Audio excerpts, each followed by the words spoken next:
জয় শ্রীকৃষ্ণ বন্ধুরা, দেবনাথ চ্যানেলে আপনাদের সকলকে স্বাগত জানাই। বন্ধুরা, আজকের এই ভিডিওতে শ্রীমদ্ ভাগবত গীতায় ভগবান শ্রীকৃষ্ণের বলা একটি অত্যন্ত গুরুত্বপূর্ণ কথাকে তুলে ধরতে চলেছি, যা আপনার প্রত্যেকের জীবন বদলে দিতে পারে। কারণ এই একটি বড় শিক্ষা স্বয়ং ভগবান শ্রীকৃষ্ণ কর্ণকেও দিয়েছিল। কারণ কর্ণ এক বিরাট সংকটের মধ্যে দিয়ে যাচ্ছিলেন এবং তারপরে সেই ভগবান শ্রীকৃষ্ণের আশ্রয়ে যায় এবং ভগবান শ্রীকৃষ্ণের সামনে নিজের সব দুঃখ কষ্ট তুলে ধরে, যার ফলস্বরূপ ভগবান শ্রীকৃষ্ণ এমন কিছু কথা বলে যার দ্বারা কর্ণের সকল মনের দ্বন্দ্ব দূর হয়ে যায়। এইখানে কর্ণের সমস্যা শুধু কর্ণের সমস্যা নয়, এরকম হাজার একটা সমস্যা আমাদের জীবনেও রয়েছে। আমরা প্রতিনিয়ত সেই সব সমস্যার সাথে সংগ্রাম করে যাচ্ছি এবং ভগবানের চরণে কাতর প্রার্থনা করে যাচ্ছি। তাই আজকের এই ভিডিওটি প্রত্যেকের জন্য অত্যন্ত গুরুত্বপূর্ণ একটি ভিডিও হতে চলেছে, যারা ভগবান শ্রীকৃষ্ণকে এক মনে প্রাণে ভালোবাসে ও মানে। কারণ ভগবান শ্রীকৃষ্ণের এই অমূল্য কথাটি একবার শুনে নিলে সে তার জীবনে সব সমস্যা থেকে খুব সহজেই বেরিয়ে আসতে পারবে। তাহলে চলুন দেরি না করে ভিডিওটি শুরু করা যাক। ভিডিওটি শুরু করার আগে আপনারা যারা এই চ্যানেলে নতুন, তারা অবশ্যই চ্যানেলটি সাবস্ক্রাইব করুন এবং বেল বাটনে প্রেস করুন এরকম আরও অনেক নতুন ভিডিও দেখার জন্য।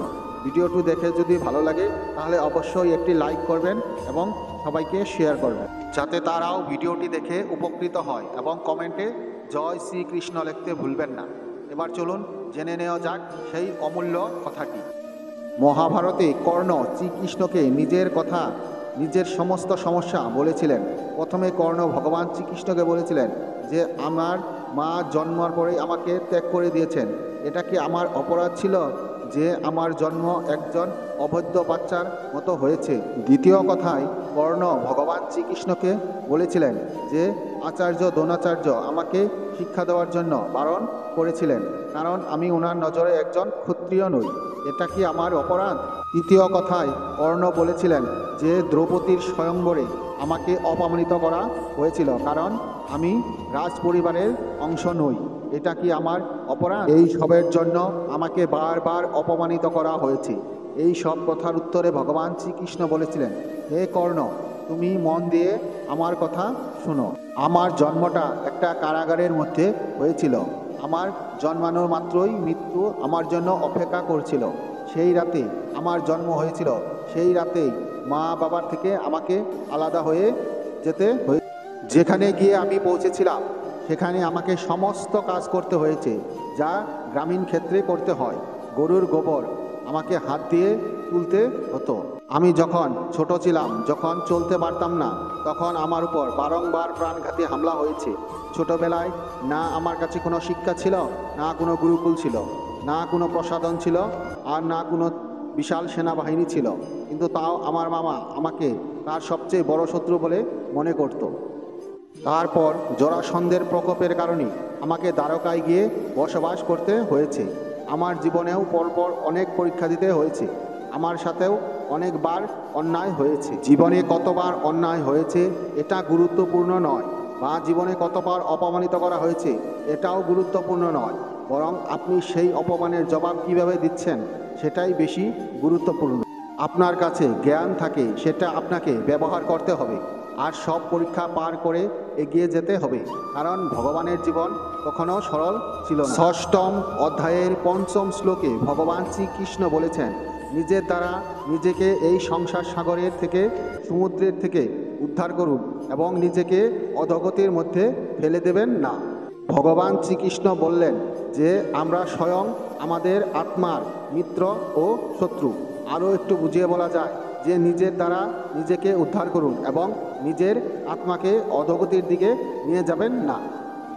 আমরা আমাদের কর্ম দ্বারা আমাদের নিয়তি নির্ধারণ করি। আমরাই আমাদের আত্মার সবচেয়ে বড় শত্রু। আমরা মোহ, কাম, ক্রোধ, লোভ এসবের মধ্যে ফেসে গিয়ে নিজেদেরকে ভুল রাস্তায় নিয়ে যাই। আমাদের আত্মা বুঝতে পারে যে আমরা ভুল রাস্তায় যাচ্ছি, কিন্তু তাও আমরা সেই রাস্তায় চলতে থাকি। আমাদের কাছে এই অপশন রয়েছে যাতে আমরা আমাদের আত্মার সবচেয়ে ভালো মিত্র হয়ে উঠতে পারি এবং এই সংসার সাগর পার করে যেতে পারি। অর্থাৎ বন্ধুরা, আজ আমাদের যা পরিস্থিতি তা হলো আমাদের পূর্ব করা কর্মের ফল।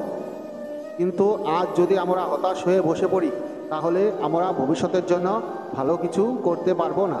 তাই নিয়তি যাই হোক না কেন, যে পরিস্থিতিতেই থাকি না কেন, চেষ্টা সবসময় করে যেতে হবে যে আগামী ভবিষ্যৎ যেন আমাদের সুন্দর হয়ে ওঠে, এবং সেইটাকেই মাথায় রেখে সকল কর্ম শ্রীকৃষ্ণের চরণে সম্পূর্ণ করে এবং শ্রীকৃষ্ণের উপরে ভরসা করে যেতে হবে।